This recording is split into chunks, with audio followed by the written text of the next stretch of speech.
G'day, Bico Konstantinos here, and today we're going to get my reaction to Pro The Doge Glauber Contessota and his recent interview with The Street.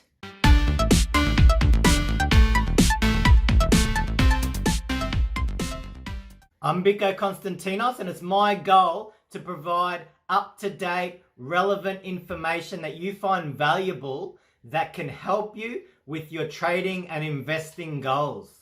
Don't forget to give this video a like, subscribe to my channel, and please leave a comment and just tell me your views. What are your thoughts? I'm always interested to hear what people think. There's so much we can learn from this interview, so we're going to go through it and we're going to see all the different tips that I can give you that I've experienced myself and that I've learnt along the way to hopefully help you with your trading. So let's get into the video and really see what we can learn from the interview with Pro The Doge, who has made a lot of money in Dogecoin, but has had a very wild ride, and his balance has changed dramatically just in a few months. In February, he bet it all on Dogecoin. In April, he became a millionaire. In June, big question mark. Glauber Contessota joins us to talk about his investment in Dogecoin and what he sees next in terms of where the cryptocurrency is going to go and when, of course, he might actually cash out. Thanks for joining us, Glauber. Appreciate your time. So tell us, you had the status, then you lost it. What happened and how did you feel about it? Yeah, I mean, it was, it's been a roller coaster. It's been the Dogecoin roller coaster so far. It did dip below $1 million, a couple days ago. And I'm going to be honest, I was a little scared, just a little bit, but not in the slightest, moment was I thinking, oh, I think I'm going to sell some. If I didn't sell Dogecoin at 75 cents, there's no way in the world I'm selling Dogecoin under 20 cents. Okay, very, very interesting, the first part of this interview where Pro The Doge said if he didn't sell at 75 cents, there is no way he's going to sell at 20 cents. So I think there's two very, very important lessons from the first part of this interview. Now, the first lesson here, I believe, is never judge a trade by past performance. Always look at the current price action of the trade and determine whether or not, based on the current recent action, that trade is worth keeping, is worth selling. Always consider present action. So when a lot of people, when they're starting out, myself included, when something has reached a certain height, so just say a trade goes up super well, just even straight after you buy it, it sets up this psychological thing in your mind that you have now a bias or an attachment to that trade because it's done so well for you and it's never been in loss, it's never caused you any emotional pain. So what can happen is you get attached to that trade thinking it'll never fail because it's done so well. It hits a certain price.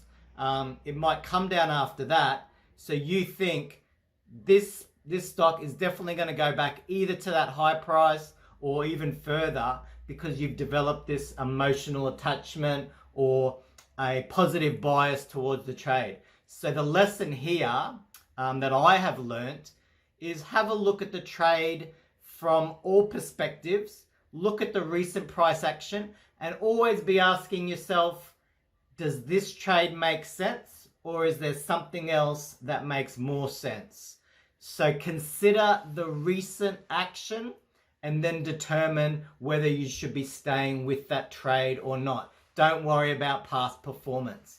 The other big lesson for this one is when you go into a trade, don't just have any sort of thoughts and just see what happens. Have an exit strategy in mind.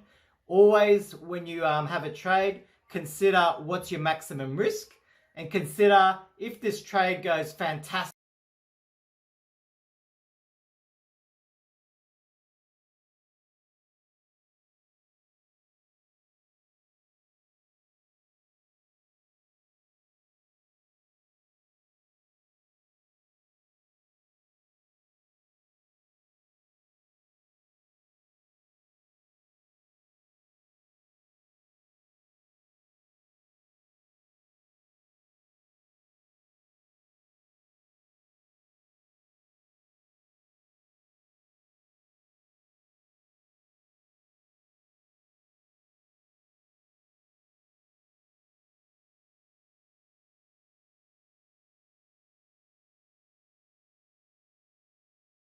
Now, you, back in February, you took your own money out of the bank. You actually borrowed some money as well, if I understand it.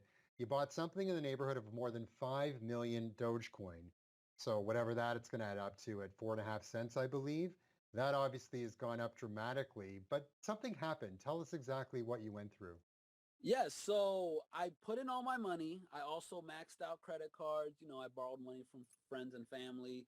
And I also borrowed money from Robinhood on margin. So going into it and going all in, I was able to buy about 5 million Dogecoins. And that would equal roughly about $250,000 at that time. And a few weeks after that, I was getting margin called, right? Because Dogecoin was touching what I had bought it at occasionally, and Robinhood wanted their money back. So lo and behold, one day I wake up and Robinhood decided to force sell a little over 1 million Dogecoin from my portfolio to pay back the margin that I had borrowed. So where I'm sitting today, I'm at about 4 million Dogecoin. So whenever Dogecoin is at 25 cents, I'm a millionaire. And above, anything under 25 cents, I'm no longer a millionaire. But at that time, when I had 5 million Dogecoin, anything over 20 cents put me at a millionaire status. For those Okay, extremely interesting. So Pro The Doge went all in on Dogecoin around about 4 cents. So extremely risky. If you're happy to take a risk, I'm okay with that. There's some times where you can take a risk, but some of the things that worry me about that last section of interview was he borrowed money off friends and family and he maxed out credit cards. Now, if you're going to borrow money off someone, and to me it sounds like he's borrowing it, so he intends to pay it back, I would think that's your priority, is that you would pay them back the entire amount that they lent you, or with interest, or with whatever arrangement you've made. So for me, if you were going to do that, you would have to make sure that you had a stop loss in place. So if the trade went down, just say you bought it at 4 cents, you'd have to pre-plan where you're going to sell if the trade goes bad. Because what can happen in speculative investments, you can actually lose the whole lot.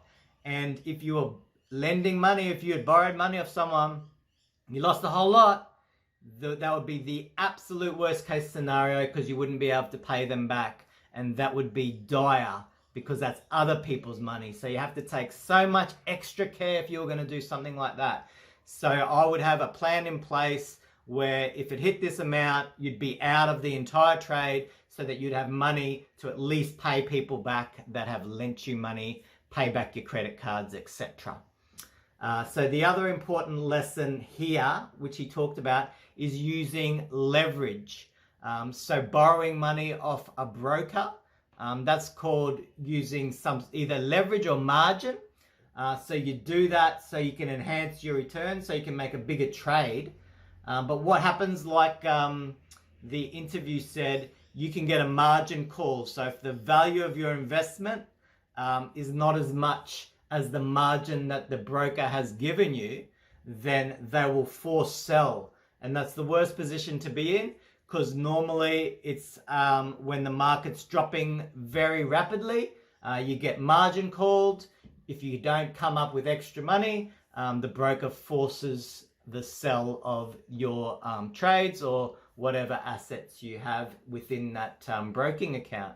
So a good way to manage using margin or borrowing money from a broker is to not margin it to the hilt. So have a very large buffer.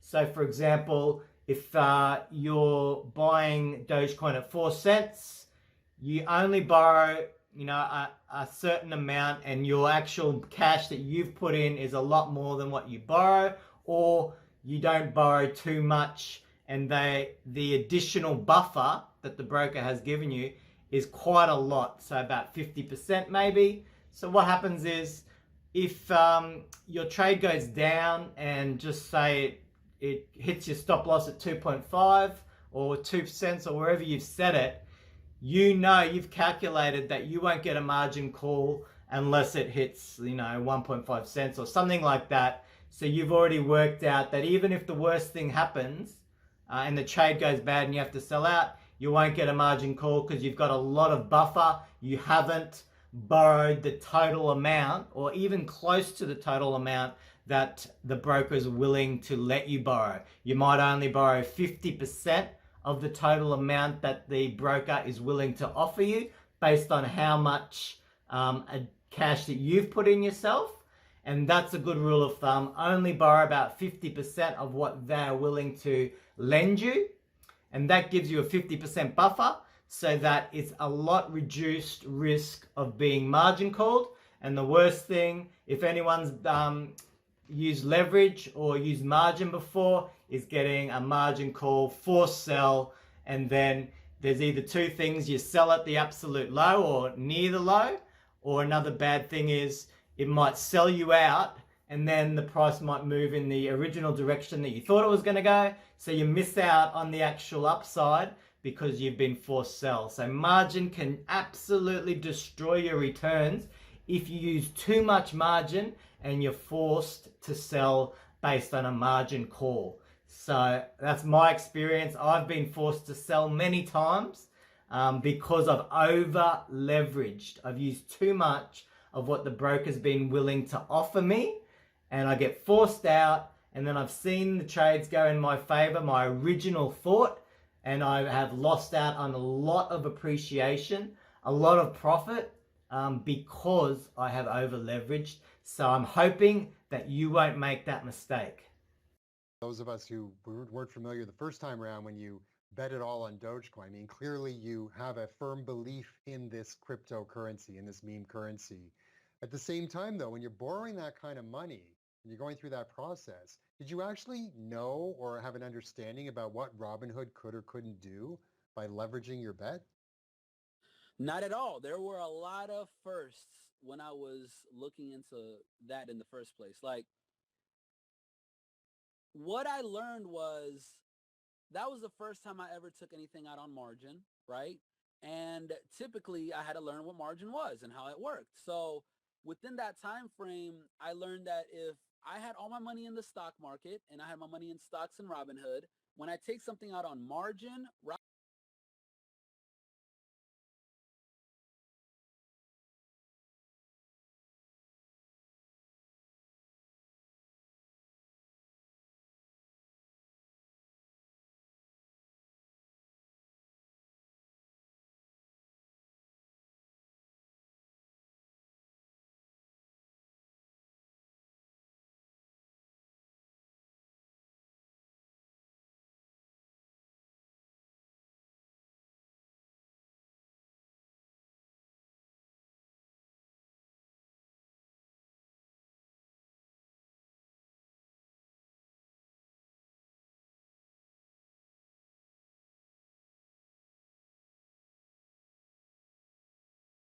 Okay, so in this example, Pro The Doge is saying if you had stocks in his Robinhood account, which is a broker account, of maybe if they're worth $100,000, normally Robinhood might lend you that value to trade with, make other investments. So an extra 100,000 they would lend you, and you'd pay an interest on that to be able to invest. But what he's saying with crypto, they would only let him borrow half of the value. So if you had $100,000 worth of stocks in the stock market, they would only lend you $50,000 to invest in crypto because it's more volatile. So in my example before, if the most that they would let you borrow is $50,000, my advice is to borrow a lot less than that.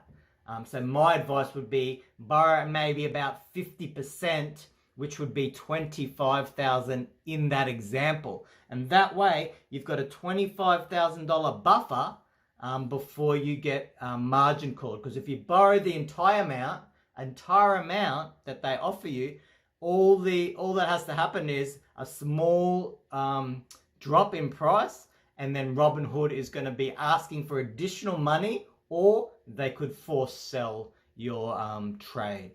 And that Exactly ended what up they did. costing you basically about what? About 1 million Dogecoin in total. Is that correct? A little over 1 million Dogecoin, and they sold it at 5.5 cents.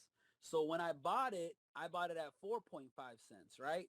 So I had borrowed about $50,000 from Robinhood. So when they took it back, because I kept getting margin called, they added on fees and taxes and a bunch of stuff. So by the time they took it out, it was roughly $70,000 from the 50,000 that I borrowed. So they took more. They took about 20,000 more than I actually borrowed. The thing is this though, the fact that when they sold it, Dogecoin was sitting at about 5.5 cents, that cent difference from 4.5 that I bought it to 5.5 where they sold it was roughly $20,000, give or take. So it kind of worked out for me in the end. Now, the big question, of course, there's many of them, but the big question, of course, is can you actually sell and cash out of something like Dogecoin? In other words, is there a buyer? And then, of course, when are you going to do that? And so, it'd be nice to just kind of get your views on what you see as the long-term potential of Dogecoin. And then, yeah, what are you going to do when you want to sell it? So this is the misconception a lot of people have that don't know a lot about Robinhood. They think that when we say our money's stuck in Robinhood or my crypto is stuck in Robinhood, that doesn't mean that I can't just sell it all and take out the cash equivalent. I can absolutely do that right now if I would like to. Obviously,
Okay, that's the end of the video from Pro The Doge. Unbelievable, unbelievable story, unbelievable. He's still in that trade. My key takeaways from that interview and just from his trades in general.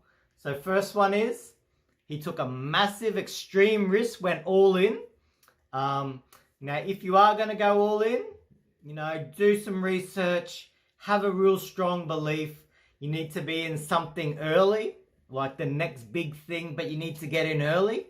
For example, if you're looking at the stock markets now and you want to invest in some technology stock, It's not getting in early. Stocks are expensive. So it wouldn't be good, in my opinion, to go all in on something that's risen a long way. So you gotta know, have a real strong belief that something's going to take off and you're getting in early enough if you go all in. So that's one. So he went all in and it actually worked out. So a lot of times things don't work out, but it worked out, and actually the price went up to a high of US 75 cents or 78 cents. And at one stage, Pro The Doge's balance in Dogecoin was 2.5 or 2.8 US million, which is a massive amount. So starting off from about 250,000 to have made that is absolutely incredible over a number of months. Maybe it might have been 6 months or a short period. So an absolute incredible return. But here is the important, probably one of the most important things. You haven't actually made a profit or had a successful trade until you exit. So Pro The Doge has not exited, has not sold a single cent or a single Dogecoin. So the worry is, if Dogecoin goes all the way back down to 4.5 cents and never comes back up, he may lose all the profit that he potentially could have made. Now, one of the important sort of lessons that I've learned is if something goes up higher than you ever thought, and if it starts going like a parabolic rise, so straight up, sell some. So you can either sell all of them because you know they've gone up so fast, so quick. The risk is, like I said before, always analyze what's the risk. So if they've gone straight up pretty much in no time, you look at, okay, based on this current action, am I better off staying in this trade or something else? Has something else got more value and is something else safer in regards to that current trade? So look at the current action. Always assess, am I better off staying in this trade or being in something else? So if it's gone straight up, often there's a risk that it could come down pretty sharply. So at least sell some. That's my advice. Whenever you start getting that feeling, that emotional feeling that this is the greatest stock ever, the tendency can be, well, if it's gone up to 75 cents, it's going to go to $2. So you're always upping where you think it might go, and you're not analyzing the current risk of the trade going the opposite way. So at least sell some. I don't care if it's 50%, 30%. If it went up that much, you could even sell, less than that and still make a great profit. Or you could look at saying, okay, my initial investment was $250,000. I'll sell $250,000 worth, and that way I don't have any further risk because I can repay everyone that I owe. I've got my $250,000 back. So anything above that, any time you exit for anything, the rest is profit. You could do it that way, but have a strategy. So if something goes up strong, sell some.